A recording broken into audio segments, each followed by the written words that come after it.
అన్న నమస్తే అన్న. హాయ్ అన్న, నమస్తే.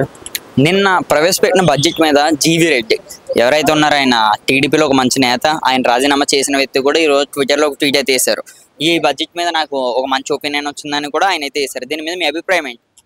ఒకటైనా ఈ బడ్జెట్ ని ఎవరైనా కూడా స్వాగతించాలి. ఎందుకంటే 3,22,000 కోట్ల బడ్జెట్ అంటే చాలా పెద్ద బడ్జెట్. దానిలో భాగంగా ఈపీ డెవలప్మెంట్ కోసం కూడా నారా లోకేష్ గారికి 30,000 కోట్ల చిల్లర ఇవ్వడం జరిగింది. పవన్ కళ్యాణ్ గారికి కూడా దాదాపుగా 18,000 నుండి 20,000 కోట్ల బడ్జెట్ ను కూడా కేటాయించడం జరిగింది. వాళ్ళ శాఖలకు వాళ్ళు కూడా తగిన న్యాయం చేస్తారనే మేము అనుకుంటున్నాము. అంతిమంగా చూస్తే చాలా బాగుందని అనుకుంటున్నాను. అదేవిధంగా మీరు అన్నట్టు జీవీ రెడ్డి గారు కూడా దీన్ని సపోర్ట్ చేయడం జరిగింది. ఇది బడ్జెట్ చాలా బాగుందని చెప్పడం కూడా జరిగింది. ఆయన టీడీపీ పార్టీకి రాజీనామా చేసినప్పటికీ మంచి విషయాన్ని మంచిగా ఇది బాగుంది బడ్జెట్ అని కూడా చెప్పడం జరిగింది. కానీ ఆయన రాజీనామా చేయడం అనేది చాలా బాధాకరంగా అనిపిస్తుంది. సో అతనైతే మాకు తెలిసినంత వరకు చాలా మంచి నాయకుడు. అలాంటి నాయకుడు రాజీనామా చేయడం అనేది చాలా దురదృష్టకరం. ఒకటి ఏంటంటే బడ్జెట్ గురించి మీరు అంటున్నారు, ఆయన స్వాగతించారు అంటే ఆ టీడీపీ పరిపాలన కూడా బాగుందని ఆయన ఉద్దేశం. కాకపోతే అక్కడ టీడీపీలో స్థానికంగా ఉండే నేతల వల్ల వాళ్ళ మధ్య గొడవలు కానీ అనేక రకాల ఒత్తిళ్ల వల్ల ఆయన ఫైబర్ నెట్ అధ్యక్ష పదవి నుండి తప్పుకున్నట్టుగా మనం అనుకోవాల్సిందే తప్పించి చంద్రబాబు నాయుడు కానీ నారా లోకేష్ గారు కానీ పవన్ కళ్యాణ్ గారి నుండి అక్కడ ఒత్తిడి అనేది ఏం లేదు. వాళ్ళ నియోజకవర్గాలలో జిల్లాలలో అనేక కొంత ఒత్తిడులు ఉంటే ఆ ఒత్తిడుల వల్ల కానీ వేరే ఇంకా ఇతర ఇష్యూల వలన కానీ ఆయన తప్పుకోవడం జరిగింది తప్పించి పార్టీ నుండి అయితే ఎలాంటి ప్రెషర్ లేదని మేము అనుకుంటున్నాం. ఇప్పుడు జీవీ రెడ్డి గారి లాగే చాలా మంది ఇంకా బయటకు వెళ్ళే అవకాశం ఉన్నది. అలాగే చాలా మంది లోపల ఇంకా చాలా మంది ఉన్నారు టీడీపీ ప్రభుత్వంలో కూడా బయట టాక్ అయితే నడుస్తుంది. దీని గురించి ఏమంటారు?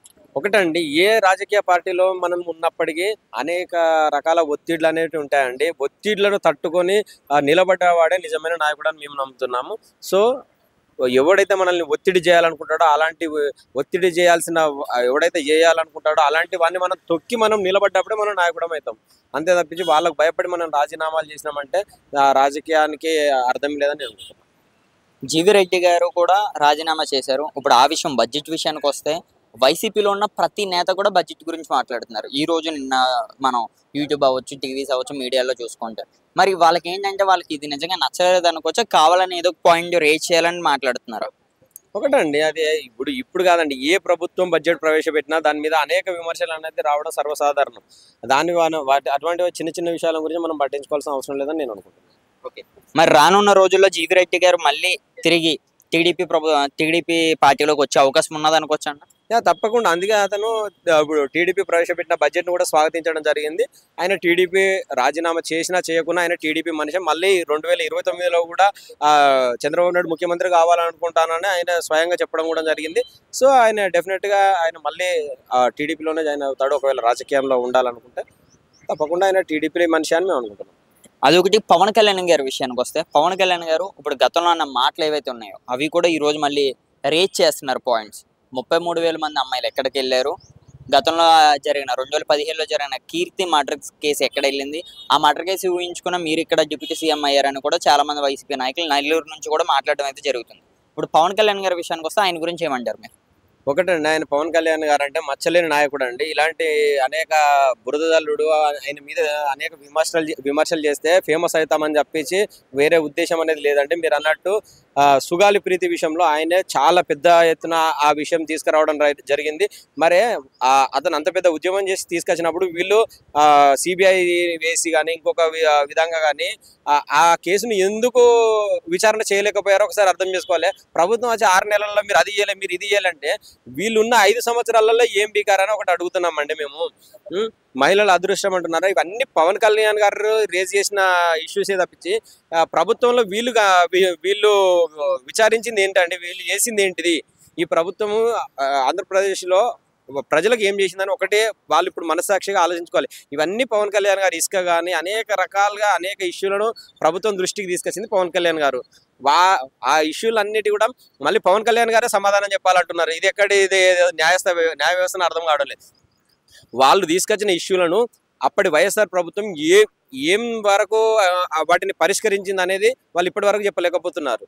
ఆ 5 సంవత్సరాలలో ఏం చేయలేని వాళ్ళు వీళ్ళు 4-5 నెలలనే అది చేయలే ఇది చేయలే అంటే చేస్తారు. ఎందుకు తొందరపడుతున్నారు అనేది అర్థం కావడం లేదు. ప్రభుత్వ హామీల్ని అనుకున్నట్టు నెరవేరుస్తలేదు. మెయిన్ అందులో పవన్ కళ్యాణ్ గారి పాత్ర కూడా ఉన్నదని కూడా బయట అంటున్నారు. దీని గురించి ఏమన్నా? ఒకటండి, ప్రభుత్వ హామీలు అనేది అదే ఒకటిగా నెరవేరుస్తారు. వీళ్ళు ఎందుకు గుమ్మడికాయ దొంగ అంటే భుజాలు తడుపుకుంటున్నారో అర్థం కావడం లేదు. వీళ్ళు మద్యపాన నిషేధం అన్నారు. ఇప్పటి వరకు ఆంధ్రప్రదేశ్లో మద్యం రేట్లు గతంలో ఉన్న ఇప్పటికి చూస్తే ఒక 20-30% 40% పెరిగినాయే తప్ప మద్యపాన నిషేధం అనేది ఎక్కడ జరగలేదు. నవరత్నాలు అన్నారు, సిపిఎస్ రద్దు అన్నారు, 3 రాజధానులు అన్నారు, అనేక విషయాలు చెప్పారు. ఏ ఒకటి కూడా వాళ్ళు నెరవేర్చలేదు.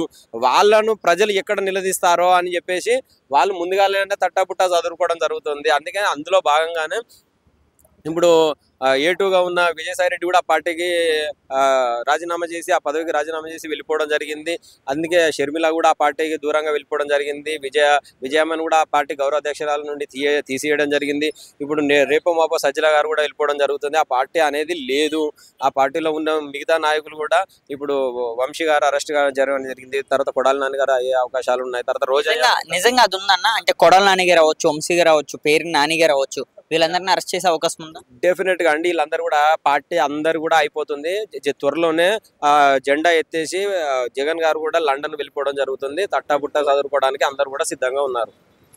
చూస్తే ఇప్పుడు మీరు అన్నట్టే నిజంగా వీళ్ళందరినీ అరెస్ట్ చేస్తే జగన్మోహన్ రెడ్డి గారి మీద కూడా గతంలో చాలా కేసులు అయితే ఉన్నాయి. మరి ఆ కేసులను కూడా మళ్ళీ వెనక్కి తీసే అవకాశం ఉందా?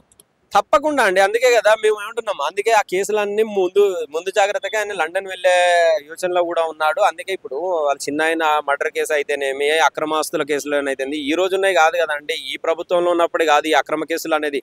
వైఎస్ రాజశేఖర రెడ్డి గారు బతుకున్నప్పుడు ఆయన అసెంబ్లీలోనే సాక్షాత్తు చెప్పడం జరిగింది, మా కొడుకు మీద ఏమన్నా అక్రమ కేసులు ఇలాంటివి ఏమన్నా ఉండే దానికి విచారణ జరపండి, నేను మద్దతు ఇస్తానని చెప్పడం జరిగింది.